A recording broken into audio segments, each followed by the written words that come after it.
भाजीपाला विक्रेत्यांच्या विविध मागणीसाठी महापालिकेच्या मिरजेच्या विभागीय कार्यालयावर शिवसेनेच्या युवा सेनेचा धडक मोर्चा।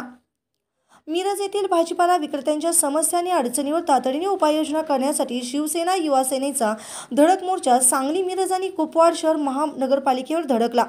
या मोर्चांमध्ये मोठ्या संख्येमध्ये भाजीपाला विक्रेते, शिवसेना युवा सेनेचे पदाधिकारी आणि स्थानिक नागरिकांचा समावेश होता। शिवसेनेचे सचिन कांबळे यांनी या मोर्चाचे नेतृत्व केलं। महानगरपालिका प्रशासनाला निवेदन देऊन भाजीपाला विक्रेत्यांच्या समस्या सोडवण्यासाठी तात्काळ कार्यवाही करण्याची विनंती यावेळी करण्यात आली।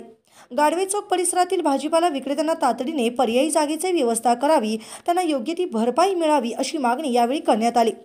युवा सेना जिल्हा समन्वयक मतीन काझी, युवा सेना मिरज विधानसभा अध्यक्ष महादेव सावंत, तसेच युवा सेना सांगली विधानसभा अध्यक्ष अमोल पाटील, युवा सेना मिरज तालुका प्रमुख मयूर गायकवाड, अनिल गोसावी, रोहित गोसावी, सूरज गोसावी, शैलेश टोमके, शोहेब मुजावर, तसेच भाजीपाला विक्रेते सतीश वनकस्तुरे, वाहिद पठाण, समीर पठाण, तौफिक बागवान, स्वाती पाटील, अनुसया आळतेकर, रुबाब सय्यद, हसीना सय्यद आणि इतर विक्रेते तसेच शिवसेना युवा सेना पदाधिकारी उपस्थित होते।